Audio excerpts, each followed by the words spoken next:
Hello friends, எல்லோரும் எப்படி இருக்கீங்க? நல்லா இருக்கீங்களா? இன்றைக்கி உங்களுக்காக ஒரு 10 தமிழ் வாக்கியங்கள் கொண்டு வந்திருக்கேன். அதை எப்படி இங்கிலீஷில் சொல்லலான்ட்டு பார்ப்போம். அந்த 10 தமிழ் வாக்கியங்களும் எப்படி இருக்க போகுது அப்படின்னா, ஒரு கான்வர்சேஷன் ப்ராக்டிஸ் மாதிரி இருக்க போகுது. நம்ம வீடியோக்குள்ளே போகிறதுக்கு முன்னாடி நம்மளோட சேனலில் இப்போ தான் ஃபஸ்ட் டைம் வீடியோ பார்க்குறீங்க அப்படின்னா மறக்காமல் சப்ஸ்கிரைப் பண்ணிவிட்டு பாருங்கள். அண்ட் இந்த வீடியோவை ஸ்கிப் பண்ணாமல் முழுமையாக பார்த்துட்டு வீடியோ பிடிச்சிருந்தா மட்டும் ஒரு லைக் பண்ணிக்கோங்க. சரியா? வீடியோ பிடிச்சிருந்தா மட்டும் ஒரு லைக் பண்ணிக்கோங்க. வாங்க வீடியோக்குள்ளே போகலாம். இந்த வீடியோ எதை பற்றி இருக்கும் அப்படின்னா, அதாவது பார்கெனிங் பற்றி இருக்கும். அதாவது என்னென்னா, பேரம் பேச போகிறாங்க. எங்கே? ஒரு ஷாப்பிங் சென்டரில், அதாவது ஒரு கடையில். ஒரு கடைக்கு போகக்கூடிய கஸ்டமரும் அந்த கடையில் இருக்கக்கூடிய சேல்ஸ்மேனும் என்ன பண்ண போகிறாங்க? ஒரு பேரம் பேச போகிறாங்க. அதை பற்றி தான் இருக்கும் இந்த வீடியோவில் வரக்கூடிய சென்டென்ஸு. ஓகேவா? ஃபஸ்ட்டு சென்டென்ஸ் என்னென்னா, இந்த சட்டை நல்லா இருக்குது, எவ்வளோப்பா அப்படின்னு கேட்குறாங்க. யார்? கஸ்டமர் கேட்குறாங்க. இது எப்படி இங்கிலீஷில் சொல்லலாம்? This shirt is nice.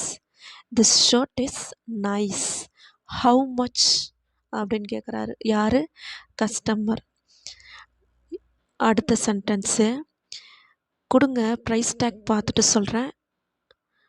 இது ₹1000 அப்படின்னு சொல்கிறாரு. என்னது? கொடுங்க, இந்த ப்ரைஸ் டேக் பார்த்துட்டு சொல்கிறேன். இந்த சட்டையோட விலை 1000 ரூபான்னு சொல்கிறாரு. அது எப்படி இங்கிலீஷில் சொல்லலாம்? Let me check the price tag. Let me check the price tag. It is ₹1000. It is ₹1000. யார் சொல்கிறா இதை? செல்லர் சொல்கிறாங்க. சரியா? அடுத்த சென்டென்ஸு, கஸ்டமர் இப்போ அடுத்தது பேச போகிறாரு. ரொம்ப அதிகமாக இருக்குப்பா அந்த சட்டையோட விலை, இதுக்கு டிஸ்கவுண்ட் கிடைக்குமா அப்படின்னு கேட்குறாரு. யார்? கஸ்டமர். இது எப்படி இங்கிலீஷில் சொல்லலாம்? That's too much. That's too much. Can I get a discount for this? எனக்கு இந்த சட்டைக்கு டிஸ்கவுண்ட் கிடைக்குமா? Can I get a discount for this அப்படின்னு கேட்குறாரு. யார்? கஸ்டமர். அடுத்த சென்டென்ஸு, இல்லை சார், இது ஃபிக்ஸட் ப்ரைஸ் ஷாப்பு, இது ஃபிக்ஸட் ப்ரைஸ் கடை, ஸோ டிஸ்கவுண்ட் கிடையாது அப்படின்னு சொல்கிறாரு. இல்லை சார், இங்கே வந்து டிஸ்கவுண்ட் கிடையாது, ஏன்னா இது fixed price shop, so discount கிடையாது அப்படின்னு சொல்கிறாரு. ஓகே, இது எப்படி இங்கிலீஷில் சொல்லலாம்? No sir, no sir, it's a fixed price shop, so no discount, so no discount. இது யார் சொல்கிறா? செல்லர் சொல்கிறாரு. அடுத்த சென்டென்ஸு, இப்போ கஸ்டமர் சொல்கிறாரு. எனக்கு சட்டை ரொம்ப பிடிச்சிருக்கு, டிஸ்கவுண்ட் கொடுத்தா வாங்குகிறேன், இல்லைன்னா வேறு கடைக்கு போகிறேன் அப்படின்னு சொல்கிறாரு. இது எப்படி இங்கிலீஷில் சொல்லலாம்? I like the shirt. I like the shirt. If you give me a discount I will buy it. Otherwise I will go to another shop. I will go to another shop. I like the shirt. எனக்கு சட்டை ரொம்ப பிடிச்சிருக்கு. If you give me a discount I will buy it. Discount கொடுத்தா நான் வாங்குகிறேன், otherwise இல்லாட்டி I will go to another shop, இல்லைனா நான் வேறு கடை பார்த்துட்டு போகிறேன் அப்படின்னு சொல்கிறார். யார்? கஸ்டமர். அடுத்த சென்டென்ஸு, இருங்க சார், நாங்கள் உங்களுக்காக ஒரு 10% தள்ளுபடி கொடுக்குறோம் அப்படின்னு சொல்கிறாரு. யார்? செல்லர் சொல்கிறாரு. இது எப்படி இங்கிலீஷில் சொல்லலாம்?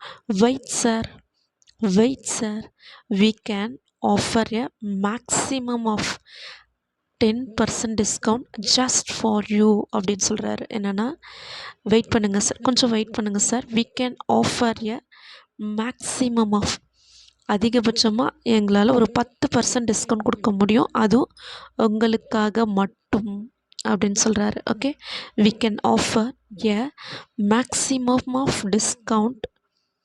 We can offer a maximum of 10% discount just for you. உங்களுக்காக மட்டும் அதிகபட்சமாக ஒரு 10% டிஸ்கவுண்ட் கொடுக்குறோம் அப்படின்னு சொல்கிறாரு. அடுத்தது இப்போ கஸ்டமர் பேசுகிறாரு. அப்போ சட்டைக்கு எவ்வளோ பே பண்ணணும்னு சொல்லுங்கள், அப்போது சட்டைக்கு எவ்வளோ பே பண்ணணும்னு சொல்லுங்கள் அப்படின்றாரு. இது எப்படி இங்கிலீஷில் சொல்லலாம்? So how much I have to pay for the shirt. So how much I have to pay for the shirt. நான் அந்த சட்டைக்கு எவ்வளோ பே பண்ணணும்னு சொல்லுங்கன்றாரு. அடுத்தது செல்லர் சொல்கிறாரு. டிஸ்கவுண்ட் போக நீங்கள் ₹900 பே பண்ணுனா போதும் சார்ன்னு சொல்கிறாரு. இது எப்படி இங்கிலீஷில் சொல்லலாம், ஆஃப்டர் த டிஸ்கவுண்ட், அதாவது டிஸ்கவுண்ட் போக, ஆஃப்டர் த டிஸ்கவுண்ட் போக you need to pay ₹900 sir. நீங்கள் இப்போது ₹900 பே பண்ணால் போதும்னு சொல்கிறாரு. யார்? செல்லர் சொல்கிறாரு. அடுத்தது கஸ்டமர் இப்போ பேசுகிறாரு. சரி சட்டையை பேக் பண்ணுங்கள், அதை அமௌண்ட் பே பண்ணிட்டேன், சட்டையை பேக் பண்ணுங்கன்னு சொல்கிறாரு. யார்? கஸ்டமர் சொல்கிறாரு. இது எப்படி இங்கிலீஷில் சொல்லலாம், all right please pack the shirt. All right please pack the shirt. சட்டையை பேக் பண்ணுங்கன்னு சொல்கிறாரு. யார்? கஸ்டமர். அடுத்த சென்டென்ஸு இப்போ செல்லர் சொல்கிறாரு, எங்களிடம் ஷாப்பிங் செய்ததற்கு நன்றி. எங்ககிட்ட நீங்கள் ஷாப்பிங் பண்ணதுக்கு ரொம்ப நன்றி அப்படின்னு சொல்கிறாரு. இது எப்படி இங்கிலீஷில் சொல்லலாம், thanks for shopping with us. Thanks for shopping with us. எங்களிடம் பர்ச்சேஸ் பண்ணதுக்கு, ஷாப்பிங் பண்ணதுக்கு நன்றி. Thanks for shopping with us. அவ்வளோதான்ப்பா இந்த வீடியோ. இந்த வீடியோ பிடிச்சிருந்துச்சு அப்படின்னா ஒரு லைக் பண்ணிக்கோங்க. அண்டு இதே மாதிரி அடுத்த ஒரு 10 தமிழ் வாக்கியங்களோட நெக்ஸ்ட் வீடியோவில் சந்திப்போம். சரியா? அதுவரையும் டாட்டா, பாய் பாய்.